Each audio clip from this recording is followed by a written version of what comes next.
Assalamualaikum warahmatullahi wabarakatuh. Kali ini kami akan presentasikan tentang kasus tindak pidana penipuan keuangan daring melalui eksploitasi teknologi deepfake dan implikasinya terhadap etika profesi. Di sini kelompok kami beranggotakan saya, Adi Rama Gumilar, dan NIM akhir 388. Saya Sabil Mutakin dengan NIM akhir 393. Saya Dimas Hanum Prayoga, NIM akhir 363. Kemudian yang pertama ada deskripsi singkat kasus. Yaitu yang pertama ada pelaku berinisial JS melakukan penipuan daring berbasis deepfake di AI, meniru pejabat negara seperti Presiden Prabowo dan Menteri Keuangan Sri Mulyani. Kemudian pelaku berinisial JS membuat video palsu berisi janji bantuan finansial atau program bansos, kemudian disebarkan di media sosial seperti akun Indo Berbagi 2025. Kemudian korban diminta transfer uang sebagai biaya administrasi dan terdapat 100 korban dari 20 provinsi, kerugian total sebesar 65 juta rupiah. Dan kasus ini berlangsung selama Desember 2024 hingga awal 2025. Lalu selanjutnya masuk ke jenis-jenis dari cybercrime yang ada. Yang pertama di sini ada penipuan daring. Jadi jenis kerugian ini merupakan kategori utama di mana pelaku secara aktif mencari keuntungan finansial melalui jaringan internet dengan cara menipu atau memanipulasi calon korban. Jadi penipu itu menjanjikan bantuan palsu. Jadi kayak korbannya disuruh bayar dulu baru nanti bakal dikasih bantuan. Padahal itu penipu. Lalu yang kedua ada pencurian dan peniruan identitas, di mana si pelaku meniru tokoh-tokoh yang ada di Indonesia agar si korban bisa lebih percaya. Dan yang ketiga ada kampanye disinformasi berbasis teknologi, di mana si JS atau orang yang melakukan penipuan ini menciptakan video yang palsu untuk meyakinkan publik. Lanjut. Lalu tindakan yang tidak etis di sini yang pertama melanggar prinsip kejujuran dan integritas, di mana orang kan sudah menipu dan mengatasnamakan orang lain. Jadi itu kan merupakan contoh tindakan yang tidak etis. Lalu yang kedua ada eksploitasi kepercayaan publik demi keuntungan pribadi.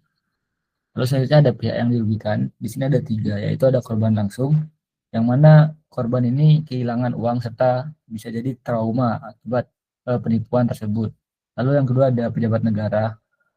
Di sini kenapa dirugikan? Karena membuat nama baiknya tercemar atau reputasinya tercemar. Lalu yang ketiga ada masyarakat umum, di mana masyarakat ini semenjak ada kejadian seperti ini bakalan lebih susah untuk memilah mana info yang benar dan yang tidak benar di internet gitu. Lanjut.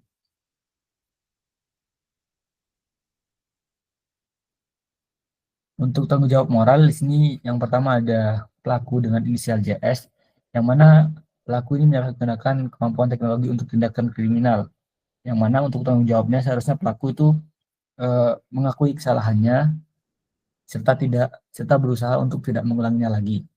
Untuk tanggung jawab moral yang harus dilakukan oleh penyedia sistem atau platform sosial media, di sini menurut kami itu penyedia platform harus wajib mengawasi akun yang ada aktivitas yang mencurigakan, seperti bertambahnya followers yang sangat cepat atau ada konten-konten yang berbau tentang deepfake gitu, supaya segera tidak lanjuti atau di ban.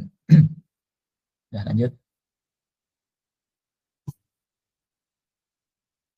Selanjutnya, prinsip kode etik profesinya. Di sini kami mendapatkan prinsipnya ada 3. Yang pertama, prinsip 1.2, yaitu menghindari bahaya.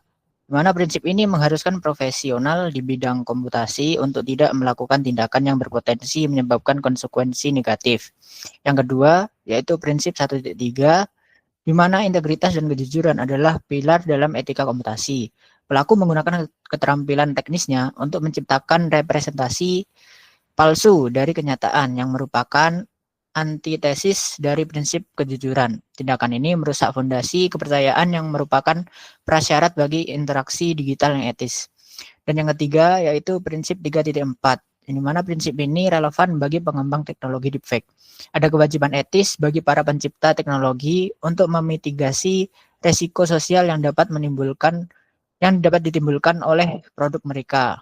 Dalam konteks ini, penggunaan deepfake menunjukkan konsekuensi sosial yang merusak, yaitu masifnya disinformasi dan penipuan. Next.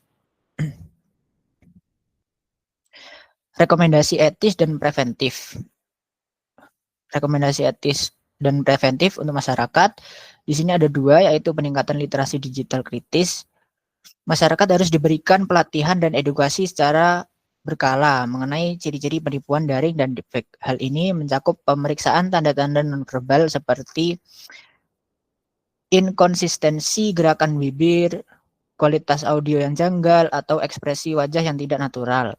Dan yang kedua, prinsip verifikasi berlapis. Setiap informasi yang menjanjikan keuntungan finansial atau meminta transfer dana harus diverifikasi melalui setidaknya 2 sumber resmi independen. Masyarakat perlu memahami bahwa program bantuan resmi dari pemerintah tidak pernah meminta biaya administrasi di awal. Dan tanggung jawab profesional IT untuk melindungi pengguna di sini ada 3, yaitu investasi dalam teknologi forensik digital, di mana komunitas profesional IT dan penyedia platform harus mengalokasikan sumber daya substansial untuk mengembangkan alat forensik digital yang dapat secara otomatis dan akurat mendeteksi artefak deepfake saat video diunggah. Dan yang kedua, inisiasi standar transparansi konten. Profesional harus berkolaborasi dalam membentuk standar global yang mewajibkan penandaan yang jelas pada konten. Dan yang ketiga, dukungan aktif terhadap penegakan hukum. Adanya kerjasama yang terstruktur antara perusahaan teknologi, penyedia jasa internet, dan otoritas penegak hukum. Next. Dan kesimpulan yang bisa kita dapatkan ada 3, yaitu deepfake membawa dampak serius terhadap etika, kepercayaan, dan keamanan digital. Yang kedua, diberlakukan kolaborasi antara masyarakat, profesional IT, dan pemerintah. Dan yang terakhir adalah etika profesi menjadi fondasi utama dalam menghadapi penyalahgunaan AI. Sekian dari kami. Mohon maaf jika ada salah kata. Wassalamualaikum warahmatullahi wabarakatuh.